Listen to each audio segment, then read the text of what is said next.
you everybody for attending our Wimbledon showroom, which is our newest showroom. It's quite apt that we're doing it during Wimbledon fortnight, and it's quite apt that it's raining.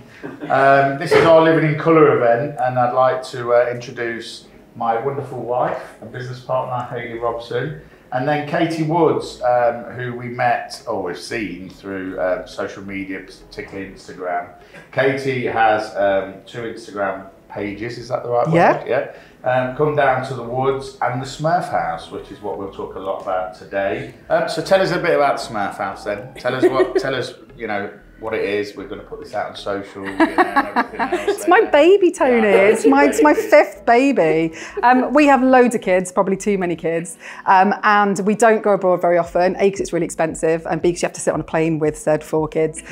So we holiday a lot in Devon. We holiday a lot in the south, and we kept going back to the same place, loving it. And every single time we went, it was expensive for us to go. We went, oh, hey, let's just have a little look around, you know, a bit of Rightmove property porn. And found a few places to go and look at. And this one, we walked in and both of us just went, oh my God, imagine what we could do with this. And then thought, amazing. And we exchanged a week before lockdown and then went, right, okay, so we can't rent it out. Let's renovate it instead. And we planned on painting a few walls, maybe, and slightly escalated. And then it escalated to no walls standing inside. I think we worked out there were 2 walls on the ground floor that remained. And like I say, it has just become my baby. Cool. So Hayley, what was the brief? What was it? It's really interesting. I can't remember what I came to you with. I'm trying to remember. I know the one word I'm thinking of is fun. Yes, so absolutely. I think that's probably... Yeah, because it was always going to be a holiday home from a start point. So I think you can allow to have a bit of fun when you're not perhaps living with it full time every day. Not that you wouldn't want to live there because it's amazing, but I do think it can open your mind a bit and you think, you know, okay, let's see what's out there and really go for it. But yeah, fun and colour, and there was another element to it, which there was that you wanted it to be really inclusive. Yeah. Yeah, so that was my next question, to be honest with you. I mean, often designs lacking, you know, fully accessible bathrooms, they're still very much the norm would be if it is accessible products, it's very utilitarian. Our best friend, her 15-year-old son has a neurodegenerative condition and uses a wheelchair, and he's a big lad now. And I've spent with her the past 15 years walking into a space wherever we go with him and scanning the floor for little steps and realising how many places he can't go. And I mean, it literally gives me shivers down because it's so not right that people aren't included. And whenever we go on holiday, we holiday with them all the time. There is nothing out there. There just isn't. And whilst he was a small child, we could pick him up and take him places. And now we can't because he's a man. And so it was really, really, really important to me to make sure that obviously we can't make it fully accessible because we haven't got a lift in there. But for there to be a space from the front of the house to the back of the house where the hot tub is, where he could get to with no steps, where you could roll there and you've got absolutely no limitations. And it was really difficult. It definitely would have been easier had we put some steps in, but it's so important. And you would absolutely not know. You would walk into that house now and you would not think that it's been designed with accessibility in mind. And again, I think this is a great thing anyway. It looks great. But it was, I don't think anybody would even really... You wouldn't unless you point it out, I don't think. Yeah. And so really what was really important was the dropped surface. So that obviously someone in a wheelchair could feel part of the meal or the entertainment or the cooking.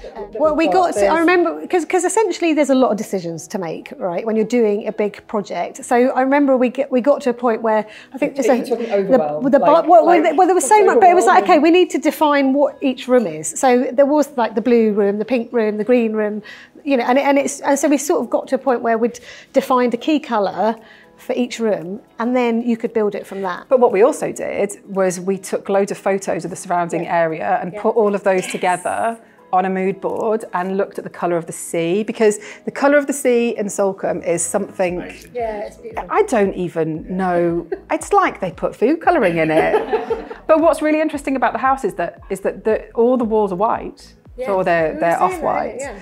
So it's this way of using colour without, I mean, because to me that looks colourful, right? Yeah. You wouldn't look at it and say that it looks neutral, whereas all of the walls are. So it's pops of colour. Yeah. It's using pops of colour. I also think the reality is it's not just colour, it's texture and shape, and you know, and there were a lot of curves and, you know, more soft organic. We love curves. Yeah, which works so well. The builder did not like a curve. The builder doubled the cost of everything with the curve. So what are your top tips on bringing colour into the home then? Oh, for me, go with your heart. Yeah. You know, look at what you're wearing. Again, sorry to keep picking on you. I don't mean to pick on you.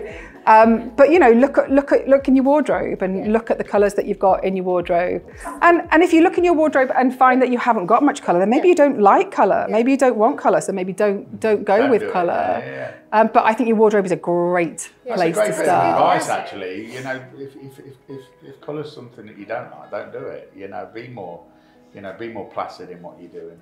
Great design is, particularly on a project of this size, is bringing in this cohesiveness, to making sure that everything, you know, bathroom 1 works with bathroom 5, works with the kitchen, works with the living space, works with the garden. Yeah. There's a continuity. So this colour here seems to be the thread that goes through the whole house. So there's lots of spaces in the house that have this one thread, and that's a great tip, is to use a colour thread through your house. So, you know, even if you're just using accents in one room, or in each of those rooms with that same thread. Yes. So what are your tips on taking on a huge renovation? Oh, okay. Other than having a really friendly bank manager. Don't rush it.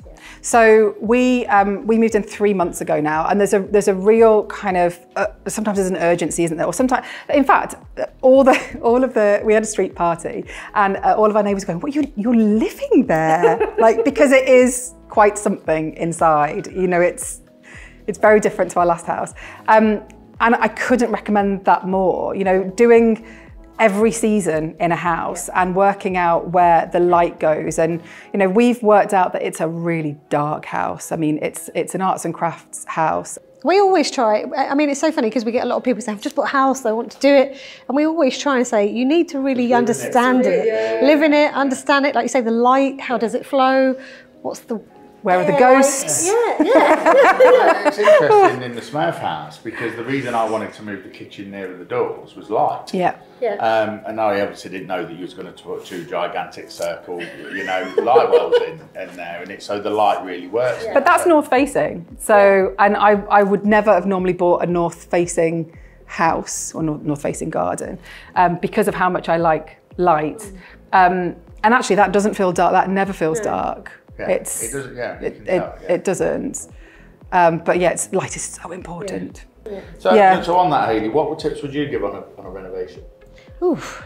I think what really helps us is when people know what they like, which in this case you did. So that's a really good start. I think referencing images is really good because you're coming in with a starting point, whereas everyone's interpretation of, you know, blue might be completely different. So I think when someone knows what they like and trusts in what they like, that's really helpful. Yeah, absolutely. And that for us was one of the really important things, is understanding the space, being there, which is what we try and do with every single project. You know, it's fine looking at plans, but you have to go there so you get the feel of it. It's like if you're buying a house, you walk in, there's a feeling. So that's a really important thing as part of the design. But it was, from our point of view, it was such a great project to work on. It was really a lot of fun. Really fun. I'd add onto that, like things that you can do is go onto Instagram. Yeah. Like that is, I would say, for me, has been my biggest inspiration. And which is funny because I think a lot of people would look at mine and go, oh, I wouldn't have thought about that if you hadn't have put that up. But it works both ways for me. You know, just putting in a search for colourful kitchens or green kitchens, hashtag green kitchen, hashtag blue kitchen, and it will come up with hundreds of them, and you can save all those images, and you know, you can go, well, I'd like a blue that's not that blue, but not that blue, but midway between, and you can find it. It's so easy now to find it. So if there's no more questions, well, firstly then I'd like to thank Katie for coming down. you know, I know Hayley's massively enjoyed working on the project with you. I've been involved as, you know, here and there and everything. I think Hayley might have regretted it at some stages when there were persistent calls from site. You know, and quite a few of the team are here as well. And, you know, all the time they were saying, oh, we love what Katie's doing with the Smurf house. It looks amazing. So I know they've took inspiration from it as well. Good. Brilliant. It's great. You know, any help you want with the new house, in the new pad in Leeds, obviously. We're here to do you want a holiday there as well? I spent too much time in Leeds to do that. I mean, it's great. It's not quite the same. There's no mackerel fishing. I love the fact that Kate's a northerner as well, so that's a really cool thing.